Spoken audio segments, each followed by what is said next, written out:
Once again, I welcome you all. Good morning to one and all. So, in today's lecture, we are going to discuss about gas power cycles. So, we have entered into unit number 3. So, unit number 3 is nothing but we are having as power cycles. In that first chapter, as we are going to discuss as gas power cycle. And next, actually, we are going to discuss with respect to the vapor power cycle. See, in today's lecture, we are going to discuss about what is meant by gas power cycle and what are the applications we are having and what are the assumptions we are having. So, these basic concept about gas power cycles in today's lecture we'll discuss. Right? See, first of all, what is meant by gas power cycle and what is the use of that? See, in this gas power cycle, we can able to say with respect to this gas power cycle, majorly we are having the applications with respect to the heat engine, like with respect to the statement of Kelvin Planck statement. That's whatever the unit in unit 2, what are the topics we discussed under heat engines. So this basic concept actually we supposed to apply over here. See, that deals with system that produces power in which the working fluids remains a gas throughout the cycle. So which means I can able to produce the power, right? So we supposed to produce the power through some system. That system is working, right? Fluids remains a gas, or the working substance of that particular system is containing a gas. Gas is nothing but actually we are getting from the burning of fuel plus air, right? So here actually we'll consider this as hot gases. Actually it is produced throughout the cycle. So for the entire cycle actually we can able to consider the working fluid is nothing but a hot gas. So with that actually I can able to produce as the power. So that is why we can able to say we are producing the power. What is that power actually? We can able to say the mechanical work done or whatever the required form is nothing but actually we are getting in terms of mechanical work output. So that is what the power actually we are having, right? So through the hot gases as working substance, we can able to get the power. That is what we call it as gas power cycle. Yes, example, we are having our two-wheeler engines, right? Piston engines we are having. So from the hot gases actually I can able to produce as the power, right? Through the mechanical components I can able to produce as the power. That is what actually we call it as the gas power cycle. And see, the analysis of power cycles through which the energy absorbed as heat, right, can be continuously converted into mechanical work. So that is what actually we discussed in the heat engine. Is that right? In the heat engine, it continuously absorbs the energy from the source and it continuously converted that into mechanical work. So where we are getting this heat energy? From the calorific value of the fuel we are getting, right? From the mixture of fuel plus air actually we are getting that fuel energy. That energy is actually converted to the working substance, that is what gas over there, and that produces the mechanical work output. So this is what actually we call it as gas power cycle in simple way, right? See, the major classification of gas power cycles, what we are having is nothing but we are having the heat engine or power cycle, as we discussed, right? As I said earlier, whatever the heat engine which we discussed in the unit number 2, those basic concepts are applied over here also. So that is why the heat engine actually they have mentioned. Heat engine or power cycle, we can able to sense it. And see, listen here. And as well as we can able to sense with respect to refrigeration as well as heat pump also. Why? Because there also we are using the working substance over there, right? So here actually we are extracting the mechanical work output. Here we are supplying the mechanical work input to the system to do some work actually, to absorb some heat energy from the required places, right? So that is what the refrigerant and heat pump also they have considered over here, right? Yes. See, this is what actually the simple example we are having with respect to the electricity generation, right? So here actually we can able to consider this as with respect to the power cycles, right? So with respect to the power cycles, what we are having, so through the control rods, right? And we are having the reactor vessels we are having. Through this actually we can able to generate the heat energy. That heat energy is converted into to the working substance, right? And that is actually converted into high pressurized substance, working substance, that strikes the turbine, that rotates the generator. That generator is connected to the right, with respect to the electrical components. There actually I can able to transfer the electricity. So in this way actually we are having this as a kind of a power cycle we are having, right? So this is a good example actually we can able to consider for the power cycles actually. So there actually if I use the hot gas as a working substance, then we can able to say that is nothing but a gas power cycle. If it is vapor as a working substance or steam as a working substance, right? So here see actually for this kind of which one actually power cycles what we are having, this is what electricity generation. So here we supposed to use steam power plant, right? Or we can say vapor power cycles. So the only the difference is nothing but we are having the different working substance we are having, right? Yes. So before that actually I said the gas power cycles, if you want to discuss the gas power cycles, I need to know the basics of internal combustion engines. That is what I said, we can consider our automobile engines, right? Or we can say the reciprocating engines, or we can say piston engine. So for this actually what are the various components we are having, and we supposed to know the overview of IC engines, right? So IC engines is nothing but actually we call it as internal combustion engines we are having. So if we know this overview of this internal combustion engines, now I can able to apply the gas power cycles over there. So with that actually how we are extracting the mechanical work done. So that is what the basic things actually behind here. See here air fuel mixtures, I said earlier, right? Air fuel mixtures flows through the inlet valve and exhaust leaves through exhaust valve, converts reciprocating motion to rotary using piston and crankshaft, right? So these are the various components I supposed to have to convert from one form to other form, other kind of motions. See here the reciprocating motion is converted into rotary motion. So what happened actually, I supposed to have for that to conversion of this reciprocating to rotary motion, I supposed to have the mechanical components such as piston as well as connecting rod we are having over here and crankshaft we are having, right? So with that actually I can able to convert that into a rotary components, rotary motions, right? So this is what the IC engine actually we are having. See in our automobile engines and all we are having as inlet valves as well as exhaust valves, right? So inlet valves is nothing but actually through this the air plus fuel mixture, right? Air we are having, air we are having and fuel we are having. These air and fuel mixtures enter into the combustion chamber, right? Enter into the working chamber over there. So with that actually once the air fuel mixture getting injected to the combustion chamber, what happen actually after that I need to compress the working substance so that the temperature get increases. After that the power stroke through the igniters, right? Through the spark ignition process actually I can able to ignite the combustion process. So over there actually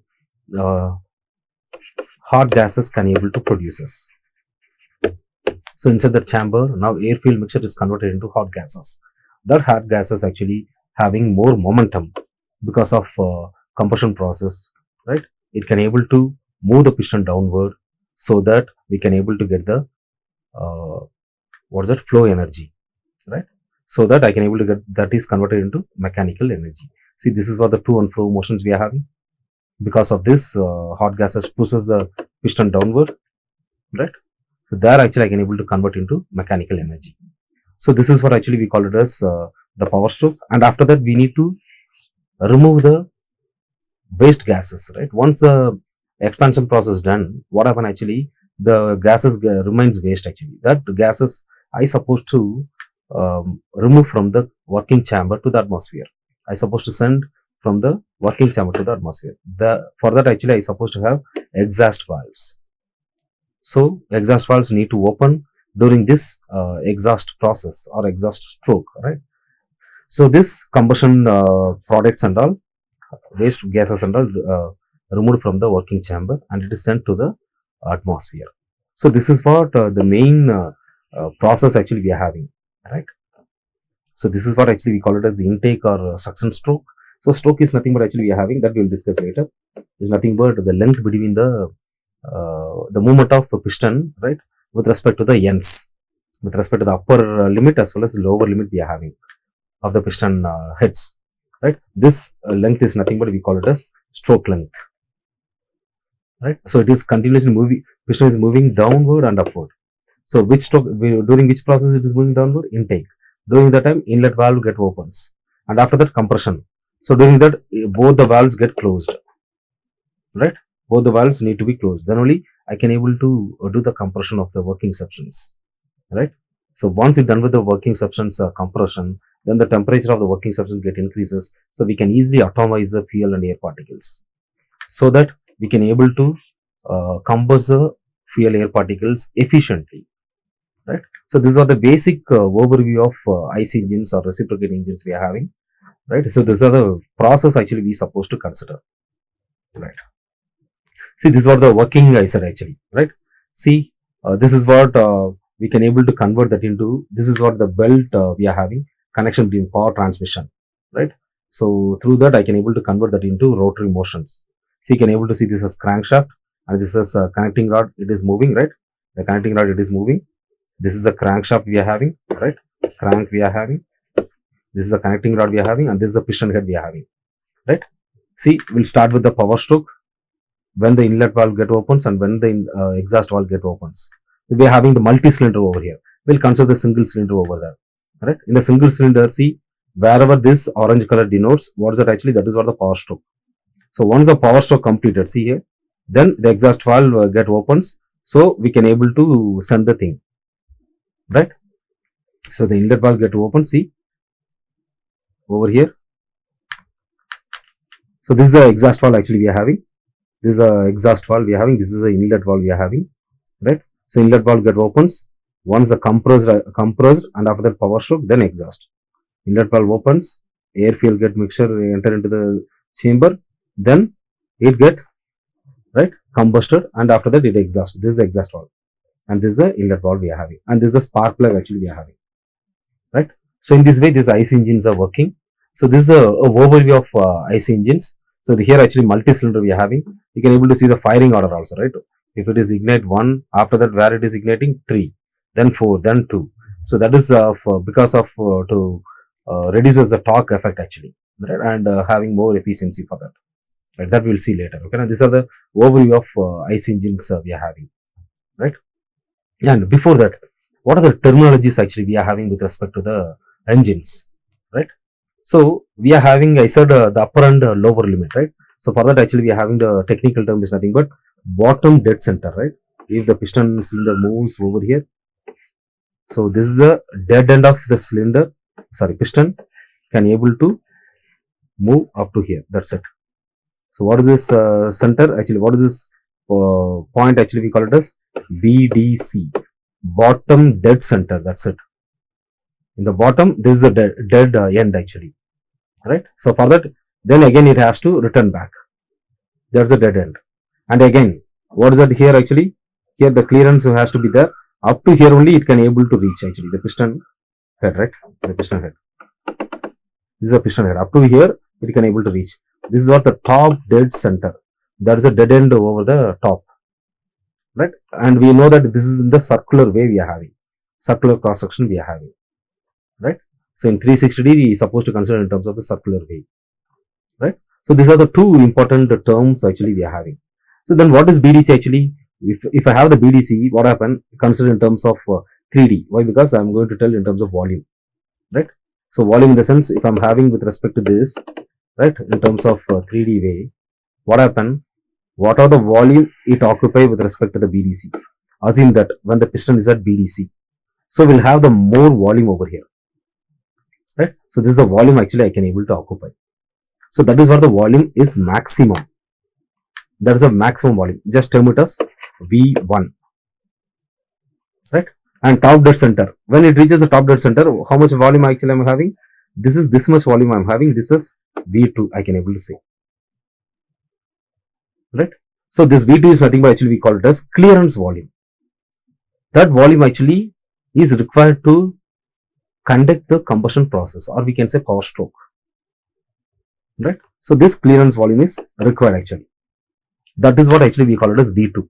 And again actually what we are having, so this is what VTDC is nothing but V2 and VBDC is nothing but actually we call it as, we can say this as V1, right? And for simplification purpose, what happened actually in the mathematical way, instead of considering with respect to V1 and V2, why? Because we are having the volume values with respect to always like you have heard, right? 150cc engine, 200cc engine, right? So that is actually denotes the maximum volume, the cc of the engines actually we are having, right? Cubic centimeters actually we are having. Always we say with respect to cubic centimeter, that is the volume units actually we are having, right? Even 2000 cc engines also we are having. So like that actually we are having the 4 digits and 3 digits, and even V2 clearance volume also in the manual actually they is supposed to provide for the individual engines, right? So in order to sense with respect to V1 and V2, we are having one more parameter, that is for the compression volume ratio or compression ratio, right? R. This is for the simple R, small r actually we supposed to say. This is always nothing but maximum by minimum volume. This R is nothing but. So that is what V1 by V2, capital V1 by V2, or we can say specific volume also. With respect to the mass is specified, that working substance mass is specified. What is the unit for volume actually? It is cc actually. Over here it is cc. I will consider with respect to the, in terms of standard SI unit, what is that? Meter cubic, right? Meter cubic is nothing but standard SI unit we are having. Here actually the small V1 is nothing but meter cubic per kg. Per kilogram of working substance, how much meter cubic actually we are having. So in that way, we can able to say this is nothing but a specific. Whenever the mass is specified, right? 1 kg or 2 kg, whatever it is, for per kg actually if you are calculating, that is what actually we call it as specific variables. Over here it is specific volume we are having, right? And see, we said V1 and V2. What about this volume actually then? After that, this is for the working volume or displacement volume, right? We are having this as displacement volume. So displacement volume is nothing but maximum V1 minus V2, right? That is what the maximum volume we are having, right? So this is what the displacement, V displacement volume or working volume, right? So these are the important terms actually we supposed to know for the IC engines, right? So if you want to enter into the gas power cycle with respect to the piston engines, right? So these are the engine terms actually I supposed to know. Okay, na? See, listen here, and after that we are having with respect to the simple terms only I will tell. Okay, na? The spark plug actually we are having, and clearance volume. See, it is in terms of the 2D. It is a cut section we are having, and this is a cylinder wall actually we are having, and this is a stroke length actually we are having, right? So one by one we'll discuss in the upcoming lecture, right? Right. See, in these gas power cycles, what are the gas power cycles actually we are going to discuss? The ideal cycles. Always see, already we framed Carnot cycles for the general heat engine, right? If the heat engine is working with respect to the gas power cycle, then I am having the different ideal processes. Got the point? So for the heat engine is nothing but actually general heat engine we are having the ideal cycle as Carnot cycle we have discussed, and for the general refrigerator we are having reversed Carnot cycle as the ideal one, right? But inside that heat engine we are having the gas power cycles and vapor power cycles.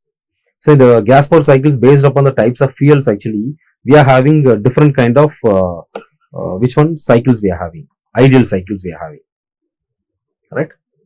So what is that actually we are having? Otto cycle. So if I use a petrol engine, right, petrol piston engine if I use, that is what actually I supposed to have Otto cycle. There I supposed to have the spark ignition, right? Spark plug actually I supposed to have. Then if I use diesel as the diesel as the type of fuel, what happened? I supposed to use the diesel cycle as the standard cycle, ideal cycle for that particular type of fuels. So which is called as actually compression ignition engine. So during the compression process itself actually we can able to ignite. That's the difference between Otto cycle and diesel cycle. So for the petrol engine actually you have to have seen actually the thing is that a spark plug is there. But for the diesel engine, we don't have the spark plug. Instead, through the compression process itself, we can able to ignite the diesel engine. That is what we call it as a compression ignition engine. During the compression stroke itself, we can able to ignite, right? Apart from that, actually, we are having the combined cycle. Combine is nothing but, this is not the imaginary one actually we are having. If I combine petrol and diesel engine, If I combine the petrol plus diesel, what kind of cycle actually I supposed to consider? This is an imaginary one actually we are having. And one more thing actually we are having for the turbine engines, gas turbine engines, we are having the Brayton cycle, right? This is actually rotary engines. For the rotary engine, see, for the heat engine I said, for the reciprocating engine we are having Otto cycle and diesel cycle, and after that rotary engine is nothing but actually we are having the ideal cycle as Brayton cycle, and combinedly we are having Otto plus diesel is nothing but we call it as combined cycle. This is actually we call it as what happened, this is imaginary one we are having, right? So this is about actually in detail we are going to discuss in the upcoming lecture. So before that, gas power cycles, before entering into gas power cycles, we are going to discuss about with respect to air standard cycles, right? Why I have said air standard cycles? See, for analysis purpose, right? For analysis purpose, the working substance, right? Instead of gas, the working substance, instead of hot gases, the working substance I can able to consider as air. Air is also nothing but a combination of gases, right? So the air is nothing but actually we are having the known properties like the thermodynamic properties like Cp value, Cv value, specific heat ratio value, specific heat constant, right? Specific heat at constant pressure process, specific heat constant at constant volume process, Cp and Cv, right? So these are the values actually known values. Gamma values for air is nothing but known value, right? And the composition also we know the known value, density we know. So these are the known parameters. That is why instead of gas power cycles actually air standard cycles are conceived, right?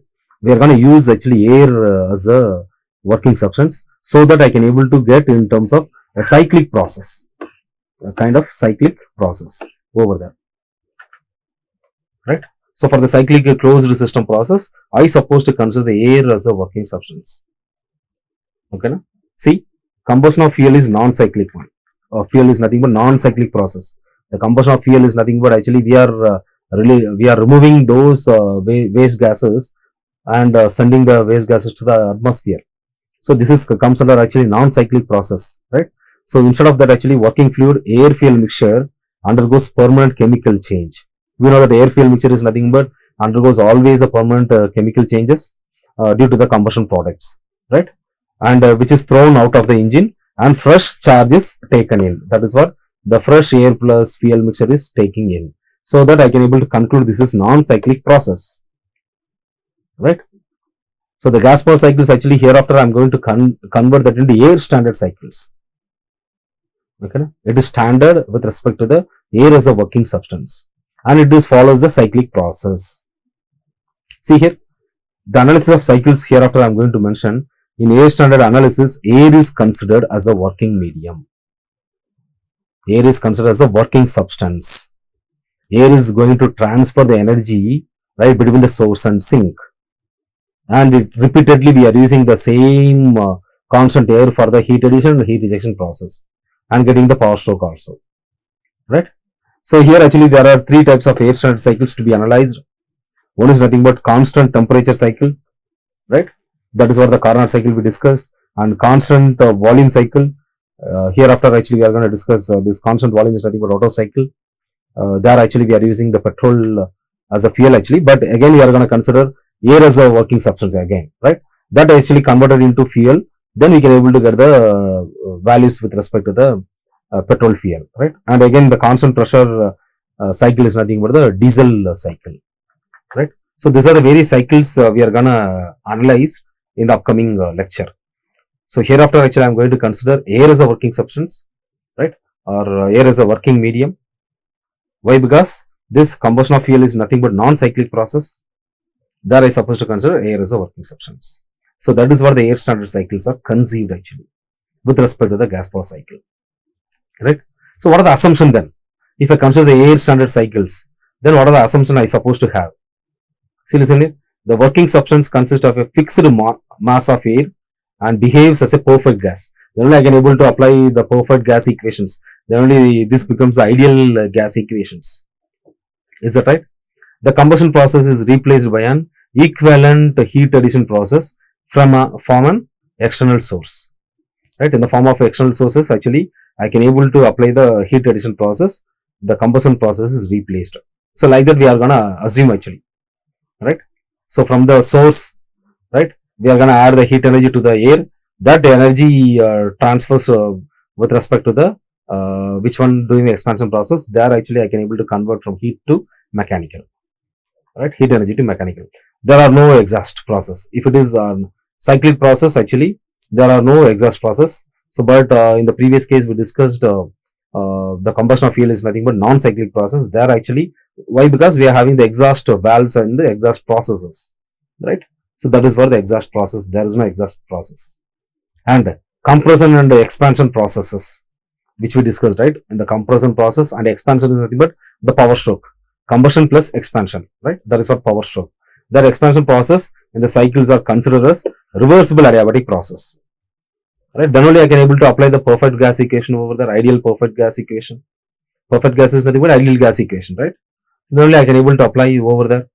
It obeys the ideal conditions. Then I can able to easily apply the reversible adiabatic. That is what isentropic process, right? Without changing the entropy, right? We can able to apply the consider the expansion and compression processes, right? So these are the things. And then the specific heats, as I mentioned earlier, specific heats Cp and Cv of air do not vary with the temperature. So in that way actually we are going to assume, so that actually I can able to maintain that Cp value and Cv value for the air as a constant, right? So these are the various assumptions actually we supposed to consider for the air standard cycles before entering into the gas power, right? So hereafter the gas power cycle is nothing but actually we supposed to consider as air standard cycles, right? Why? Because the combustion of fuel is non-cyclic process. That is what the summary of this today's lecture, right? Yes. Thank you, one and all. We'll see in the next lecture.